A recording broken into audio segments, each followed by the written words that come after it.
তো হ্যালো বন্ধুরা, এই যে এর মধ্যে যে রুই মাছগুলো নিলাম দেখতেই পাচ্ছ, এই যে রাখলাম। এই যে এই মাছটা আলাদা রাখলাম। আচ্ছা, এই যে চিংড়ি মাছ বেছে নিয়েছি। এই যে চিংড়ি মাছের কিছু মাথা রেখে দিয়েছি। আচ্ছা, এই যে পাবদা মাছ ধরে নিয়েছি, দেখতেই পাচ্ছ তোমরা সবাই। কারেন্ট নেই গরমে, 6টা মাছ হয়েছে না, 1 2 3 4 5 6টা। আর এই যে কাতলা মাছ,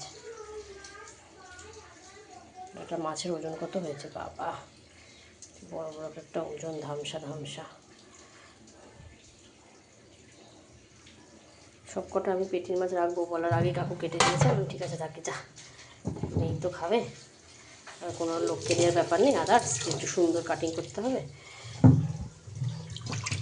চলো বন্ধুরা, এগুলোকে একটা সাদা কুটো নিয়ে আসি। কোথায় যেন কোটোটা রেখেছিলাম। তবের মধ্যেই ভরে রাখলাম আপাতত। এখন কুটো মুটো দেখতে পাচ্ছি না, হাতে নাগালে পরে দেখছি। মাছগুলো সব আলগা তো, জানলাটা খোলা রয়েছে, টেনশানে আছে, তাই আমি একটু কুটো এনে কুটোয় রাখি।